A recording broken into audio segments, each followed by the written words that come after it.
What's going on, guys? Today I want to talk about whether or not in the upcoming Fairy Tail 2018 anime, whether or not the anime should explore more of Acnologia's backstory. And while this would fall into the category of filler, since in the manga we don't get much information about Acnologia's backstory, just the bare basics and the minimum, I do think that this would be a really good idea, simply for the fact that it would give us more of an appreciation for Acnologia's character, and when it comes to his eventual fall, it would give us more of a payoff, and most importantly, it would humanize the character of Acnologia some. Now, for the anime only viewers, I can tell you right now, this video will be safe to watch. I'm not going to have a lot of spoilers in this video, and if I do mention something that is a huge spoiler for the final 2 arcs of the Fairy Tail anime, I will make sure to give you guys a spoiler warning. So, when we look at Acnologia as a character, we have a lot of build up towards Acnologia. When he was first introduced in Tenryu Island,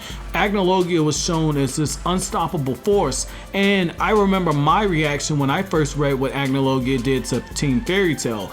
I was absolutely stunned that there was a creature this strong and that even the Dragon Slayers couldn't take him down. And then when you look at the return of Igneel in the Tartarus arc, and you have Acnologia and Igneel fight, and I love what the anime did with this scene, by the way, made it very emotional. But when you look at what Acnologia did to Igneel, where he managed to kill Igneel, it made you hate Acnologia even further. And yet when we get to the final 2 arcs of Fairy Tail, there's a little bit of information given to us about Acnologia, about why he came into being as he is, but at the same time I felt very empty when it came to Acnologia, and to have him sitting out of the war arc for as long as he did and then to return in the manner that he did, it made a lot of sense. But at the same time, I really feel as if Hiro Mashima could have further explored Acnologia by taking us deeper into his psyche and perhaps having some type of flashbacks before he enters the battlefield and he takes down certain wizards. And I'm going to keep their names out simply for the fact that I don't want to spoil somebody that watches the anime.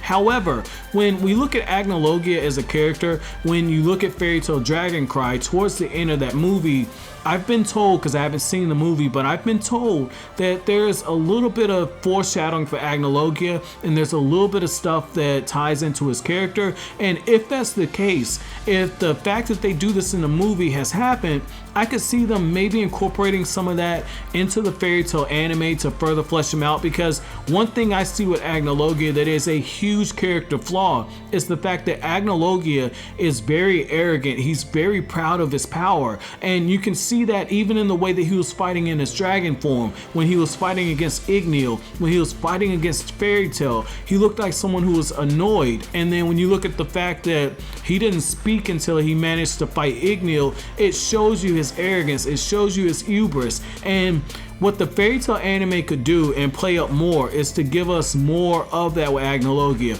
Have him have more dialogue. Have us see why Acnologia fell to the depths that he did. That way, when it comes to Acnologia, we can see a true reflection of what the path of the tyrant is. For those of you who are unaware of what the path of the tyrant is, it's the exact opposite of what the hero's journey is. Whereas on the hero's journey, you had a character who had the call to action, they answered the call, and they go through the trials and tribulation of the hero, where they meet their villain, they fail, then they go through the period of self-doubt, and then they climb out, and then they have that moment where they overcome the obstacle. What the path of the tyrant is where the character ignores that call to action and they descend further and further into chaos, and they walk that path of carnage. And while they believe what they're doing is absolutely right, every decision that they make makes their situation even worse, and it stems back from their original call to action that they ignored. And it adds more character development to their character, because what we are seeing in that instance is an internal conflict that is raging. And I really feel as if highlighting this with Acnologia by exploring his backstory even further, exploring the connection with Anna Harphilia, exploring the connection with Zareth and the connection with Urza's mother, it would be something that would really flesh out his character and make you better appreciate it when he's finally defeated at the end of the story. But those are just my thoughts on this matter, guys. What do you think? Would you watch a filler on Acnologia? But as always, guys, if you like anything I had to say, don't forget to comment, rate, subscribe, and share. Have an awesome day, guys.